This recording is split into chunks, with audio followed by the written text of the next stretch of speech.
오늘은 빌립보서 2장 3절입니다. 빌립보서 2장 3절. 아무 일이든지 다툼이나 후형으로 하지 말고 오직 겸손한 마음으로 각각 자기보다 남을 낮게 여기고, 아무 일이든지 다툼이나 후형으로 하지 말고 오직 겸손한 마음으로 각각 자기보다 남을 낮게 여기고.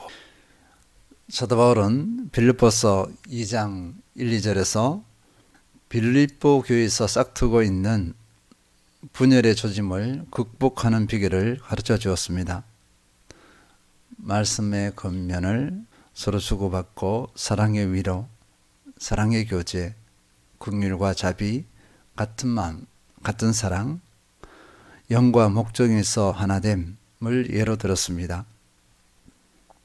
이제는 분열을 일으키는 주요 원인을 제시하고 있습니다. 상황과 환경이 아니었습니다. 어느 공동체를 둘러보아도 상황과 환경에 의해서 분열이 일어나는 경우는 거의 없었습니다. 그 주요 원인은 사람입니다. 빌립보서 2장 3절 다시 읽겠습니다. 아무 일에든지 다툼이나 허용으로 하지 말고 오직 겸손한 마음으로 각각 자기보다 남을 낮게 여기고. 아무 일에든지 다툼이나 허용으로 하지 말고 했습니다. 아무 일에든지 이것은 모든 일을 말합니다. 교회 공동체 안에서 어떤 일이든지 다툼이나 허용으로 해서는 안 된다는 것입니다. 그렇게 하면, 다툼이나 허용으로 하면 분쟁, 분열이 일어난다는 것입니다. 또 사탄마귀가 침투해서 이 다툼과 허용을 조장해서 공동체가 와해되도록 한다는 것입니다. 결국 다툼과 허용의 주체는 상황과 환경이 아니라 사람입니다. 구체적으로 다툼과 허용이 무엇인가를 알아보도록 하겠습니다. 그 속성이 어떤 것입니까? 갈라디아서 5장 19절에서 21절 제가 읽겠습니다. 육체의 일은 분명하니 곧 음행과 더러운 것과 호색과 우상 숭배와 주술과 원수 맺는 것과 분쟁과 시기와 분냄과 당 짓는 것과 분열함과 이단과 투기와 술취함과 방탕함과 또 그와 같은 것들이라. 전에 너희에게 경계한 것 같이 경계하노니 이런 일을 하는 자들은 하나님의 나라를 유업으로 받지 못할 것이요. 갈라디아 5장 19절에서 21절은요, 육체의 일이 무엇인지 구체적으로 장황하게 나열하고 있습니다. 육체의 일이라고 했습니다. 육체의 일. 육체는 죄로 가득한 본성을 의미합니다. 죄로 가득한 본성에서 나오는 것들, 이것이 육체의 일입니다. 이것을 하나님과 원수된 부패성이라고 해석하기도 합니다. 죄의 본성에서 나온 것은 분명하다. 누가 봐도 명백히 알 수 있는 것들이다. 이렇게 또 설명하고 있습니다.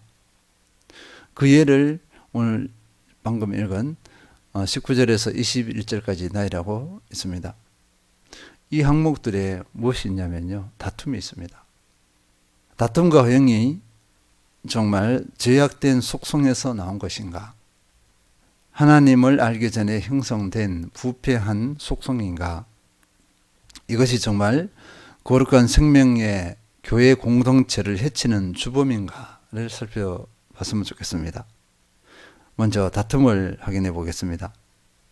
영어 성경에서는 이 다툼을요, 이기적인 야망으로 번역하고 있습니다. selfish ambition입니다. 그리고 경쟁심으로 번역하기도 합니다. 무엇을 하든지 이기적인 야망으로 한다. 무엇을 하든지 경쟁심으로 한다는 것입니다.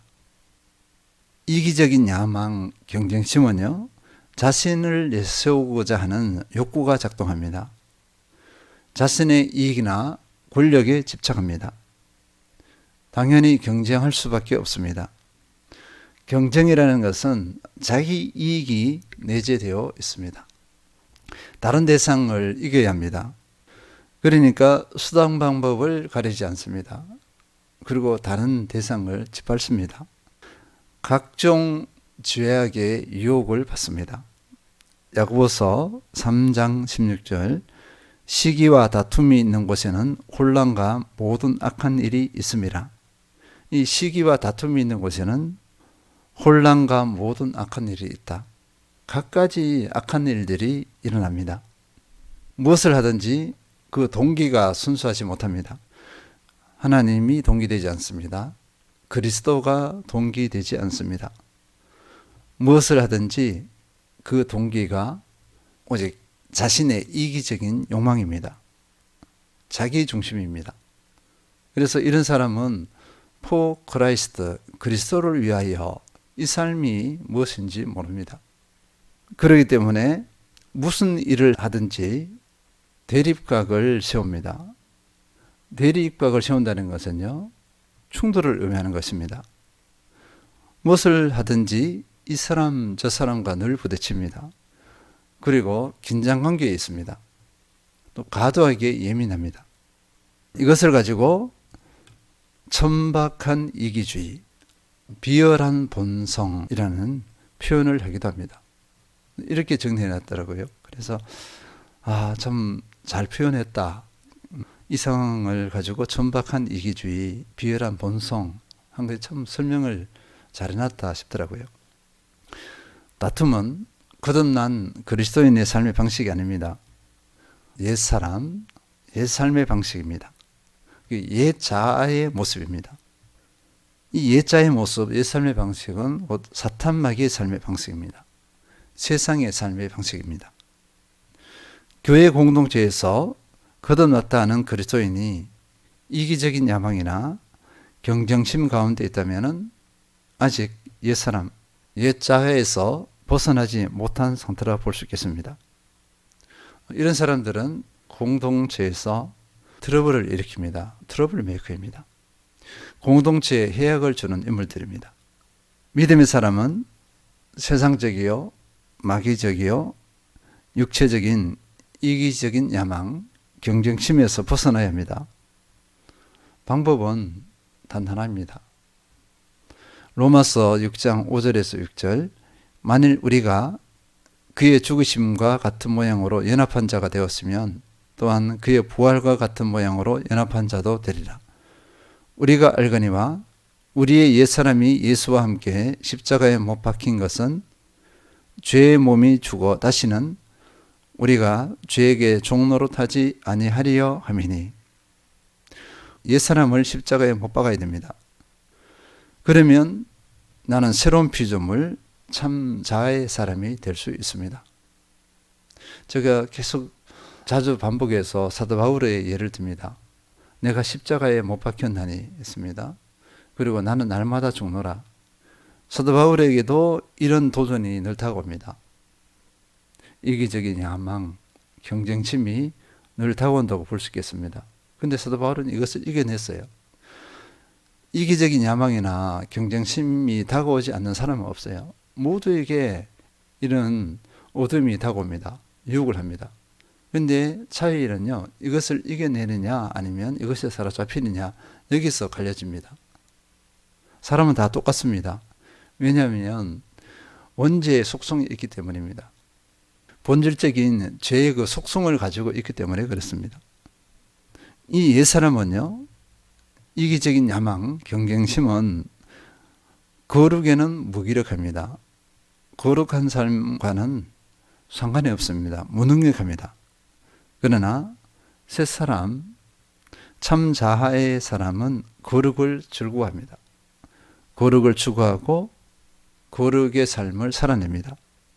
그래서 새사람은요, 거룩의 능력이 있습니다. 우리는 십자가에 자신을 못 박아서 날마다 순간마다 자기가 죽어서 새사람으로 거듭나야 될 줄 믿습니다. 그러면 거룩에 승리합니다. 경쟁심, 이기적인 야망에서 이겨낼 수 있습니다. 다음으로 허영에 대해서 살펴보도록 하겠습니다. NIV 성경에서는요, 헛된 자부심으로 번역하고 있습니다. 내용 없는 영광, 자랑. 아무것도 없는데 자기 영광을 드러내려고 하고 또 자랑하려고 합니다. 이것에 대해서 공허한 견해, 잘못된 생각이라고 이렇게 표현해 놓은 것도 있습니다. 혼영에 빠진 사람들, 이런 사람들은요, 하나님의 영광이 아니라 자기 영광을 추구합니다. 하나님의 영광을 대적합니다. 우리 그리스도인은 삶의 모든 영역에서 또 모든 흔적에서 누가 나타나야 됩니까? 예수 그리스도입니다. 하나님이 나타나야 합니다. 그런데 혼영에 빠진 사람들은 모두가 내가입니다. 나입니다. 나. 조그마한 것이 있어도 당연한 것임에도 불구하고 또 하나님께서 은혜로 주신 것임에도 불구하고 자기를 드러냅니다. 그래서 하나님의 영광을 대적합니다. 우리는 모든 것에 대해서 하나님께서 이루셨다, 하나님께서 해주셨다 이렇게 하면서 하나님께 영광을 돌려드립니다. 그리스도인의 기본 태도예요. 그런데 혼영에 빠진 사람들은 이것이 없습니다. 자만심에 빠지기 쉽고 심하게는 망상에 사로잡히게 됩니다. 자기 과시는 기본이라 볼 수 있겠습니다. 입만 열면 자기 얘기를 합니다. 자기 자랑을 하시는 분들은 이 혼영에 미혹되었다고 보면 되겠습니다. 이 혼영에 대해서 이렇게 설명해 놓은 것을 봤습니다. 그대로 제가 옮겨봤습니다. 너무 정리가 잘 되어 있었습니다. 진리이신 그리스도 중심에서 벗어나 인간 자신의 명예를 목표로 하는 헛새이며 비열하고 천한 세상적 야망을 의미한다. 혼영은 이런 것입니다. 자신의 명예를 목표로 하는 헛새, 비열하고 천한 세상적 야망, 이것이 혼영입니다. 따라서 혼영은 그 자체로 우상 숭배이며 사랑의 위로를 끊어지게 하는 모든 분쟁의 원인이 된다. 모든 분쟁의 원인은 혼영, 그 자체로 우상 숭배이다. 따라서 혼영은 하나님 나라 백성의 삶의 방식과는 전혀 무관합니다. 세상 삶의 방식, 사탄 마귀의 삶의 방식이라고 볼 수 있겠습니다. 사탄 마귀가 왜 사탄 마귀가 되었습니까? 혼영에 빠져서 그렇습니다. 어떻게 하면 이 혼영에서 벗어날 수 있겠는가? 조금 전에 말씀드린 로마서 말씀하고 같습니다. 로마서 6장 5절 6절 만일 우리가 그의 죽으심과 같은 모양으로 연합한 자가 되었으면 또한 그의 부활과 같은 모양으로 연합한 자도 되리라. 우리가 알거니와 우리의 옛사람이 예수와 함께 십자가에 못 박힌 것은 죄의 몸이 주고 다시는 우리가 죄에게 종노릇하지 아니하리요 함이니. 옛사람이 예수와 함께 십자가에 못 박히는 것입니다. 그러면 나는 새로운 피조물, 참 자아의 사람이 됩니다. 혼영이 틈을 타지 못합니다. 세상의 삶의 방식, 사탄 마귀의 삶의 방식이 틈을 타지 못한다는 것입니다. 그러나 내 자아가 살아있으면 이 혼영이 늘 틈을 탑니다. 이 혼영을 이겨낼 수 없습니다. 우리는 나를 드러내기에 안달이 나 있지 않은지 두렵고 떨림으로 살펴봐야 할 것입니다. 이제는 내 중심이 아니라 주님 중심이 되어야 할 것입니다. 그러면 이 혼영에서 벗어날 수 있습니다. 또 혼영과 관련된 것이 열등감입니다. 옛 자아가 죽어야 혼영에서 벗어날 수 있고 열등감에도 벗어날 수 있습니다. 열등감은 나 중심, 내 중심에서 나온 것입니다. 사탄 마귀는 어떻게 해서든 나에게 집착하게 하고 혼영이나 열등감에 빠지게 합니다. 이것이 영적 분별력입니다. 나의 옛 자아를 십자가에 못 박아서 영적 분별력, 영적 지각력을 가져야 할 것입니다. 야고보서 3장 16, 17절 시기와 다툼이 있는 곳에는 혼란과 모든 악한 일이 있습니다. 오직 위로부터 난 지혜는 첫째 성결하고 다음에 화평하고 관용하고 양순하며 긍휼과 선한 열매가 가득하고 편견과 거짓이 없나니. 시기와 다툼에 대비해서 위로부터 난 지혜를 말씀하고 있습니다. 우리는 위로부터 난 자입니다. 하늘로부터 난 자입니다. 그러면 하늘로부터 난 지혜를 덧입어야 될 줄 믿습니다. 성결, 화평, 관용, 양순, 국률, 선한 열매가 가득하고 편견과 거짓 없는 위로부터 난 지혜입니다. 또 한 구절 읽어드리겠습니다. 에베소서 4장 22에서 24절입니다. 너희는 유혹의 욕심을 따라 썩어져가는 구습을 따르는 옛사람을 벗어버리고, 유혹의 욕심을 따라 썩어져가는 구습을 따르는 옛사람을 벗어버리고 있습니다. 오직 너희의 심령이 새롭게 되어 하나님을 따라 의와 진리의 거룩함으로 지으심을 받은 새 사람을 입어라. 하나님을 따라 의와 진리의 거룩함으로 지으심을 받은 새 사람을 입어라. 이 은혜를 누려야 될 줄 믿습니다. 이 말씀이 온전히 우리 자신에게 적용되어서 본성을 넘어서고, 옛자의 본성을, 죄악된 본성을 넘어서고 그리스도 안에서 선한 열매를 풍성하게 맺으며 피스메이커로서의 기능을 온전히 발휘하시는 모든 성도님들 되시길 축원드립니다.